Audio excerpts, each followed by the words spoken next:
e wasifa wirdu aljuma ka jakko e jam jaggoɓe lawol ngol yo ngar yongone ar jokki ko rokkima laaldin e wasifa wirdu aljuma mama yeeso ma ka jakko o rokkima lazim e wasifa wirdu aljuma mama yeeso ma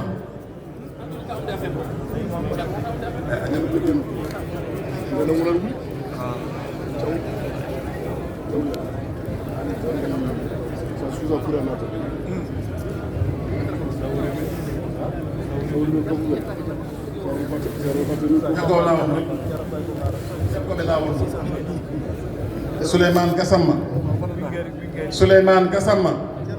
somo ɗo yo noto ceerno Souleymane Gassama